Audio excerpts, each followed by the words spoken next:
খুলনা প্রকৌশল ও প্রযুক্তি বিশ্ববিদ্যালয়ের চলমান অচলাবস্থা কিছুতেই কাটছে না। গত ৪ মে থেকে শিক্ষকরা শিক্ষা কার্যক্রম থেকে বিরত রয়েছেন। সেই সঙ্গে ১৮ মে থেকে সকল প্রশাসনিক কার্যক্রমও বন্ধ রয়েছে। কুয়েটের শিক্ষক লাঞ্ছনাকারীদের শাস্তি না হওয়া পর্যন্ত কোনো কার্যক্রমে ফিরতে চায় না কুয়েট শিক্ষকরা। এ বিষয়ে কুয়েট ক্যাম্পাস থেকে বিস্তারিত জানাতে সরাসরি যুক্ত হচ্ছেন খুলনা বিভাগীয় প্রতিনিধি মোহাম্মদ অসীম। অসীম, অনেক দিন ধরেই তো শিক্ষা কার্যক্রম বন্ধ রয়েছে এবং সাথে সাথে এখন প্রশাসনিক কার্যক্রমও বন্ধ। এই বিষয় নিয়ে আপনি কথা বলতে পেরেছেন কিনা কারোর সাথে, বা কি অবস্থা বিরাজ করছে এই মুহূর্তে? সাজিয়া, দেখুন, আমি শিক্ষক সমিতির যারা নেতা রয়েছেন, যারা সাধারণ শিক্ষক রয়েছেন, তাদের সঙ্গে আমি কথা বলেছি। তারা বলেছেন তাদের যে দাবি, যে গত 18ই ফেব্রুয়ারি ছাত্র রাজনীতিকে কেন্দ্র করে যে সংঘর্ষ ঘটনা ঘটেছিল, সেই সংঘর্ষের সময় যে সমস্ত শিক্ষকরা লাঞ্ছিত হয়েছিল, সেই লাঞ্ছিতকারী অর্থাৎ যারা যে সমস্ত শিক্ষার্থীরা শিক্ষকদের লাঞ্ছিত করেছে তাদের বিচার দাবি তারা কিন্তু দীর্ঘদিন ধরে করে আসছে। তবে কুয়েটের যে অচল অবস্থা নিরসনের জন্য শিক্ষার্থীদের আন্দোলনের পরে ১ মে থেকে কিন্তু নূতন ভিসি নিয়োগ দিয়েছে। তবে এই নূতন ভিসি আসার পরে শিক্ষকরা অভিযোগ করেছেন তারা কিন্তু সেই নূতন ভিসি কোনো ধরনের কিন্তু পদক্ষেপ এখন পর্যন্ত নেয়নি।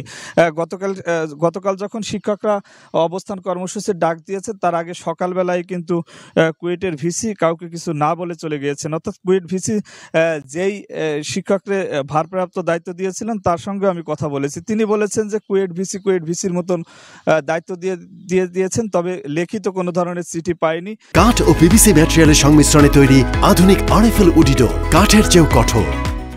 কুয়েটের ভিসির সঙ্গে তিনি কথা বলেছিলেন যে তিনি দায়িত্ব নিতে রাজি নয়, কারণ যে শিক্ষকদের যে যৌক্তিক দাবি, সেই দাবি মেনে নেওয়ার কথা কিন্তু বারে বারে বলছে। তবে শিক্ষক সমিতির পক্ষ থেকে বারে বারে দাবি তোলা হলেও কিন্তু সেই বিষয়টি কিন্তু এখন পর্যন্ত সুরাহা হয়নি। তবে আজও কিন্তু শিক্ষক সমিতির পক্ষ থেকে, সাধারণ শিক্ষকদের পক্ষ থেকে অবস্থান কর্মসূচির ডাক দিয়েছে। এই